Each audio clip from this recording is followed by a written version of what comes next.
Bonjour, dans cette vidéo, on va voir le développement en série Fourier d'un signal périodique quelconque. Mais d'abord, on va définir la valeur moyenne et la valeur efficace d'un signal périodique. Puis, on fera l'exemple du signal carré symétrique. À la fin, à l'aide d'un logiciel de calcul formel, on fera le calcul des coefficients de la série pour le signal carré et pour le signal redressé double alternance. Bismillahirrahmanirrahim. Aujourd'hui, on va voir le développement en série de Fourier d'un signal périodique. On va d'abord définir la valeur moyenne et la valeur efficace. Donc, on va considérer un signal V de t périodique de période grand T. Sa valeur moyenne, notée V de t entre ces crochets, est telle que la valeur moyenne est égale à 1 sur t fois l'intégrale de t0 à t0 plus t de V de t, où t0 est une date quelconque. On prend souvent t0 est égal à 0 ou moins t sur 2. L'essentiel, c'est d'intégrer sur une période. La valeur efficace, notée grand V ou V efficace comme ça, est telle que la valeur efficace est égale à la racine carrée de la valeur moyenne de V carré de t. On a donc grand V carré est égal à 1 sur t l'intégrale sur une période de V carré de t de t. Exemple. Premier exemple, c'est un signal sinusoïdal quelconque, Vm cosinus oméga t plus phi, tel que celui-ci par exemple. Donc on voit ici la période grand T, et on a donc grand T est égal à 2π sur oméga, la pulsation. On remarque que l'on a autant de valeurs positives que de valeurs négatives sur une période. Donc la valeur moyenne va être nulle. Pour la valeur efficace, on doit calculer la valeur moyenne de V carré de t. On applique la formule cos carré oméga t plus phi, 1 plus cos 2 oméga t plus phi sur 2. Et donc, la valeur moyenne du cosinus 2 oméga t plus phi est égale à 0, d'après ce qu'on vient de voir. Et il reste donc le 1,5 uniquement. Donc, la valeur moyenne de V carré de t, ça va être égale à Vm au carré sur 2. Et par conséquent, V va être égal à Vm sur racine de 2. Retenir les résultats intéressants suivants. La valeur moyenne d'un cosinus oméga t plus phi est égale à 0. Et la valeur moyenne de cos carré oméga t plus phi est égale à 1,5. Toujours. Ces résultats, on va les utiliser par la suite, Inch'Allah. Pour un signal carré, le deuxième exemple, tel que celui-ci par exemple, sur la moitié de la période, c'est grand E, et sur l'autre moitié, c'est 0. On a la valeur moyenne est égale à ça. 1 sur t l'intégrale de 0 à t sur 2 de E fois dt, parce que sur l'autre moitié de t sur 2 à t, le signal est nul. Donc il ne reste que la moitié de l'intégrale. Or E est une constante, on peut la faire sortir de l'intégrale, donc il va rester t sur 2, le t se simplifie et on obtient E sur 2. Pour la valeur efficace au carré, c'est 1 sur t, l'intégrale sur la moitié de la période de E au carré dt, parce qu'on avait dit que sur l'autre moitié c'est 0. Donc il va rester E au carré fois t sur 2, le t se simplifie, on obtient E au carré sur 2, donc la valeur moyenne est égale E sur racine de 2 comme pour le signal sinusoïdal. On peut se demander à quoi sert la valeur efficace. Donc l'utilité de la valeur efficace, on va voir qu'elle va servir au calcul de la puissance moyenne consommée. D'abord, la puissance instantanée, on l'a définie en convention récepteur par le produit U de t fois I de t. Donc pour une résistance R en convention récepteur, on a U de t est égal à R fois I de t. Et en remplaçant, on obtient alors P de t est égal à R fois I carré de t. Donc la valeur moyenne qu'on va noter grand P de la puissance moyenne est égale à grand R multiplié par la valeur moyenne de I carré de t. Donc ça va être égal à R fois la valeur efficace du courant, c'est-à-dire l'intensité efficace au carré. Pour un dipôle D quelconque, c'est-à-dire une association de résistance, de capacité ou d'inductance, on sait que en régime sinusoïdal, l'intensité du courant est en déphasage de phi par rapport au courant. Ils ne sont pas en phase, donc on a ces expressions-là. Et en remplaçant dans la puissance instantanée, on a cette expression Pour calculer la valeur moyenne de cette expression, on va appliquer la formule cos A plus B est égal cos A, cos B moins sin A, sin B. Et on obtient alors, en introduisant le cosinus oméga t à l'intérieur, on a ici cos carré oméga t, et là c'est le produit cosinus oméga t, sinus oméga t. On applique la formule sin alpha cos alpha est égal à 1 demi cos 2, sinus 2 alpha. On obtient l'expression suivante. On passe maintenant aux valeurs moyennes. La valeur moyenne d'une expression, c'est la somme des valeurs moyennes. Et donc on a ici la valeur moyenne de cos carré oméga t, et là la valeur moyenne de sinus 2 oméga t. Or, on avait vu que le cos carré oméga t, sa valeur moyenne c'est 1 demi, et le sinus 2 oméga t, quel que soit oméga, c'est 0, d'où l'expression suivante, P de t moyenne est égal UM sur 2 cosinus phi. Le sur 2 vient de 1 demi pour le cos carré oméga t. Pour ce produit IM sur 2, on peut l'écrire UM sur racine de 2 multiplié par IM sur racine de 2. Donc, c'est la valeur efficace de la tension efficace multipliée par le courant efficace fois cosinus phi. Cette expression-là, vous la connaissez déjà l'année dernière et vous l'avez appelée la puissance active. Maintenant, on arrive au théorème de Fourier, qui est le suivant. On considère un signal V de t périodique de période grand T. On montre en mathématiques que V de t peut s'écrire sous la forme d'une série qu'on appelle la série de Fourier. A0 sur 2 plus la somme de n égale 1 jusqu'à l'infini an cosinus n oméga t plus bn sinus n oméga t, avec oméga est égal à 2pi sur t. Les coefficients an et bn, pour an c'est le suivant, c'est 2 sur t l'intégrale sur une période de v de t cosinus n oméga t dt, et pour bn c'est 2 sur t l'intégrale sur une période de v de t sinus n oméga t dt. On va voir maintenant des situations où la série de Fourier se simplifie en regardant par exemple la parité de la fonction v de t. La série de Fourier doit être de même parité que le signal v de t lui-même. C'est tout à fait logique. Donc, pour un signal v de t pair, c'est-à-dire lorsque v de moins t est égal à v de t, on a ici par exemple un signal qui est pair, donc t et moins t ont la même valeur v de t. Il doit donc être symétrique par rapport à l'axe des ordonnées. Dans ce cas, puisque la série de Fourier s'écrit comme ça, et on sait que le cosinus est une fonction paire et le sinus est une fonction impaire, puisque le signal est pair, on doit garder uniquement la fonction qui est paire. Donc, ce terme-là doit disparaître, et donc les Bn sont nuls, quel que soit n supérieur ou égal à 1. Lorsque le signal est impair, c'est-à-dire v de moins t est égal à moins v de t, tel que ce signal par exemple, on a ici t et moins t ont des valeurs opposées, on doit donc maintenant avoir une symétrie par rapport à l'origine O.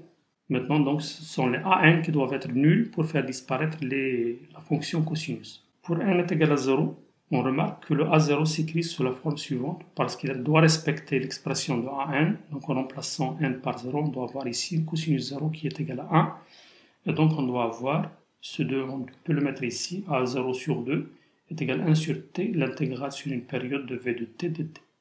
Ce n'est autre que la valeur moyenne. Donc la valeur moyenne est égale à A0 sur 2. C'est d'ailleurs pour cela qu'on a écrit A0 sur 2, pour que le A0 respecte ou bien satisfait l'expression de an. On peut donc écrire la série de Fourier sous cette forme-là, telle que Vn de t est égal à an cosinus n oméga t plus Bn sinus n oméga t, qui s'appelle l'harmonique de rang n. Pour n égale à 1, en remplaçant n par 1, on a ici cosinus oméga t et sinus oméga t. A1 et le B1, c'est ce qu'on appelle le fondamental. On va voir pourquoi par la suite. Donc, on remarque que le fondamental a la même période, même fréquence que le signal V de t lui-même, puisqu'on a ici oméga, et oméga est égal à 2pi sur t.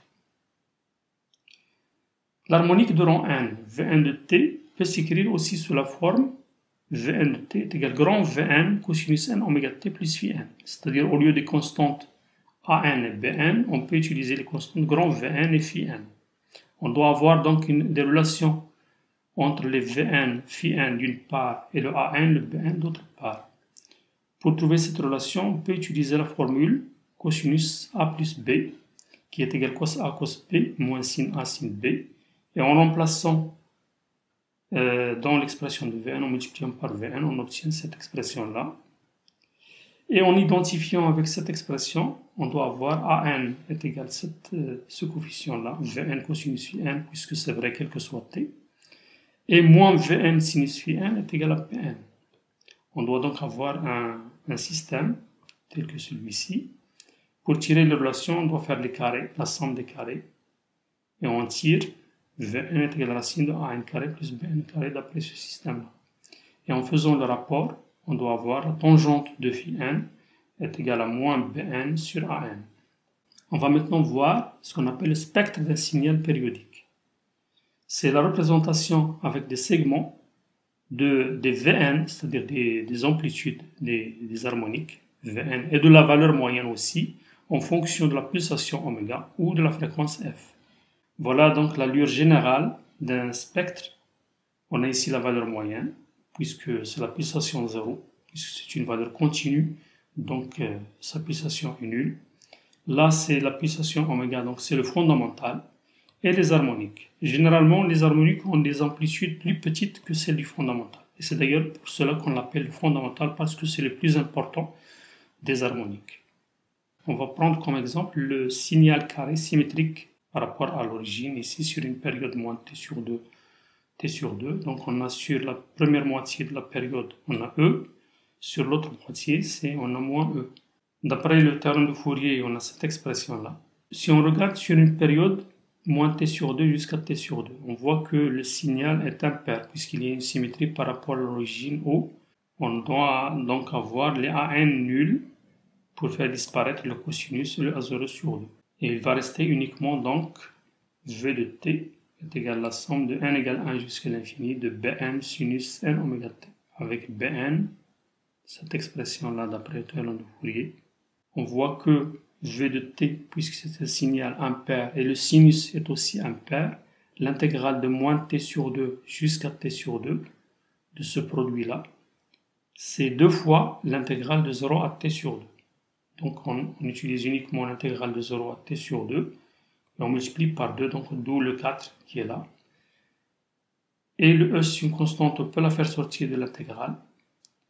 Et on doit avoir donc la primitive du sinus, c'est moins cosinus, et on doit diviser par n oméga le coefficient de t. Or, oméga fois grand t, c'est 2pi, donc le 2 se simplifie, et on obtient npi ici. En remplaçant par t sur 2, on doit avoir n fois 2pi sur 2, donc le 2 se simplifie, on obtient cosinus npi. Et en remplaçant par 0, le cosinus 0 est égal à 1, d'où le moins 1 ici.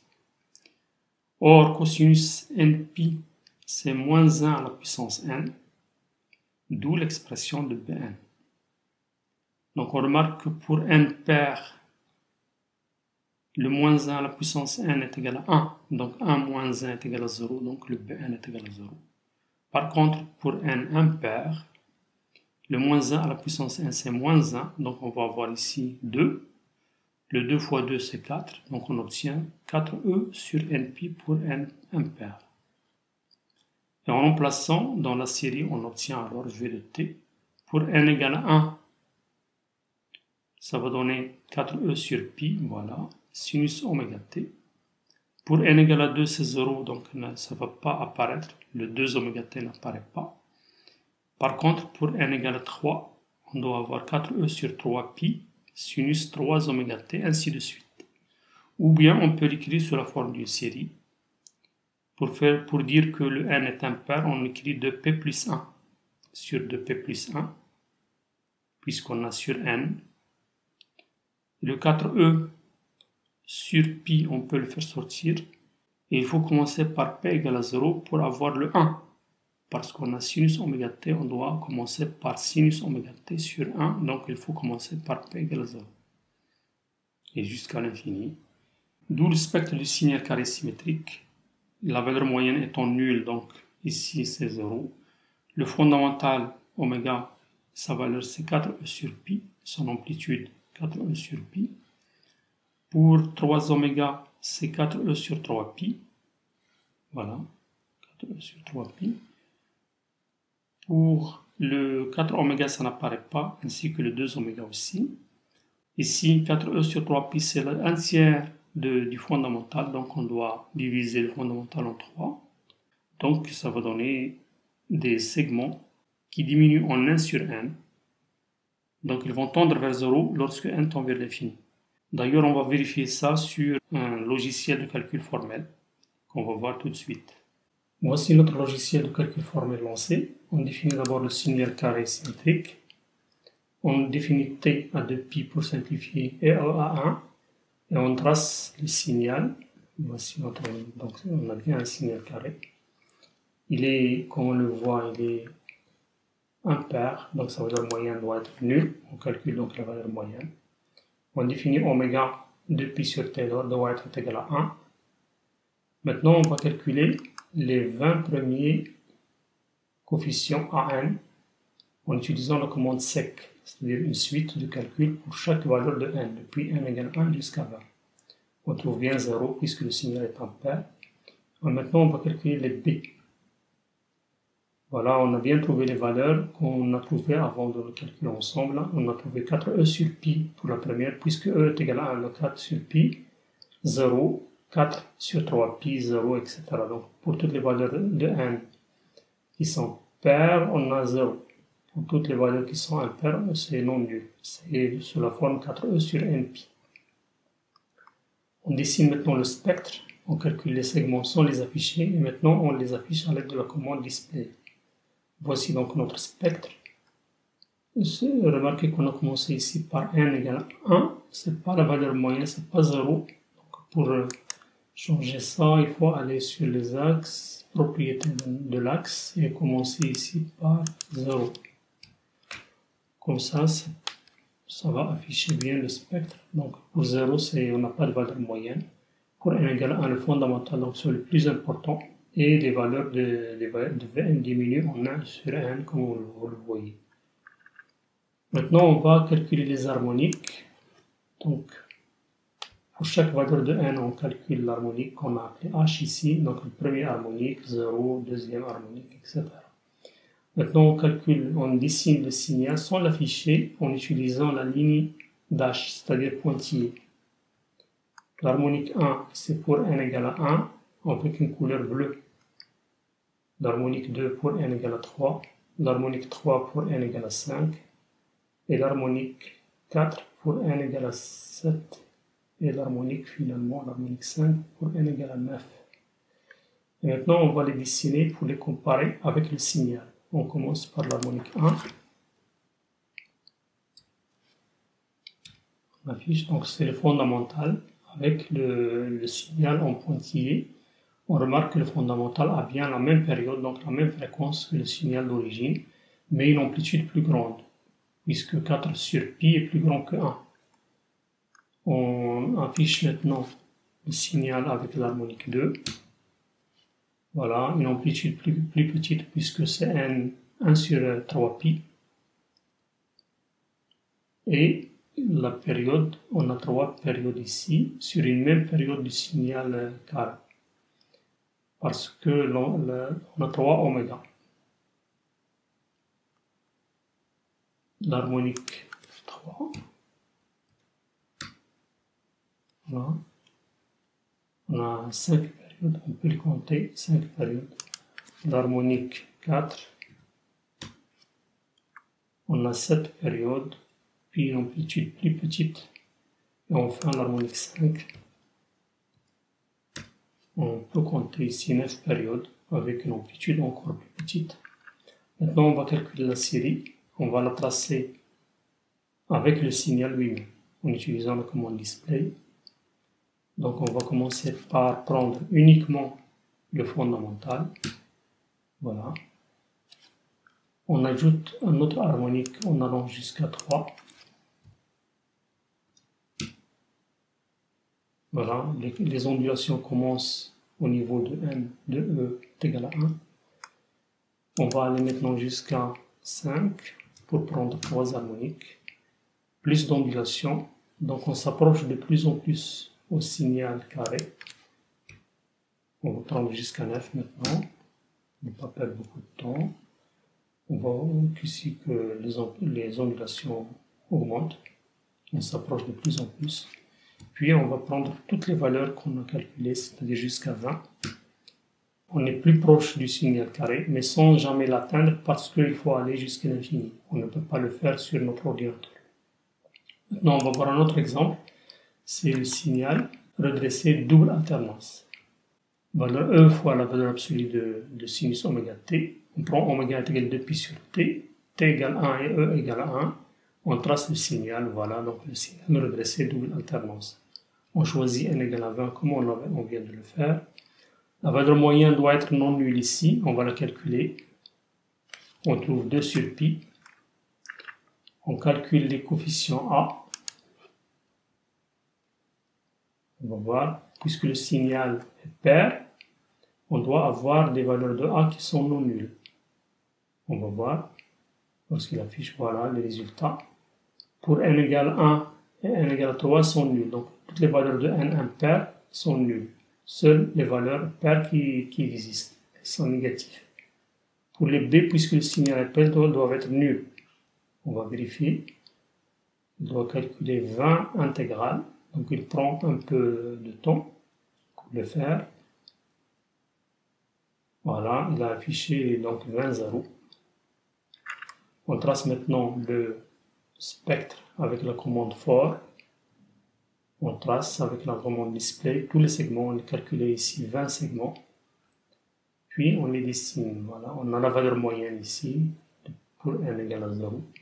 Le fondamental et les harmoniques qui ont une amplitude qui va vers 0 très rapidement. Une diminution en n sur n carré.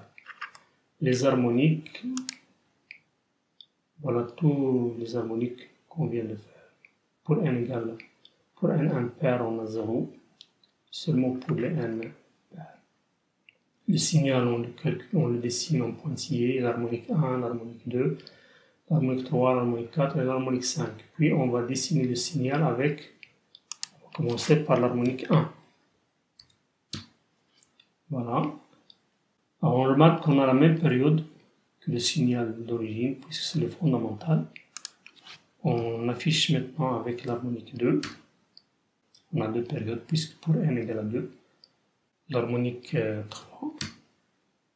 Une amplitude encore plus petite. Pour l'harmonique 4. Et enfin pour l'harmonique 5. L'amplitude trop petite, puisque l'amplitude diminue très rapidement. Donc maintenant on va constituer la série avec la valeur moyenne bien sûr, et on va aller jusqu'à 2 seulement pour le premier. On dessine ici le fondamental avec le signal lui-même. On est loin du signal. On va rajouter un autre harmonique en allant jusqu'à 4 et remarquez qu'on s'approche de plus en plus jusqu'à 6. On va voir qu'on s'approche de plus en plus. On est encore loin à ce niveau-là et au niveau de l'amplitude qui est un peu loin. Mais si on va jusqu'à 20, remarquez qu'on est très proche. Voilà, le signal est presque lui-même. La série et le signal sont presque les mêmes.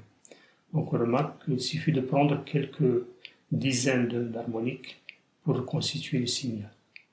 Voilà, merci de votre attention. Si vous avez aimé cette vidéo, n'hésitez pas de faire un like, de partager et de vous abonner si ce n'est pas encore fait. Merci de votre attention et à la prochaine.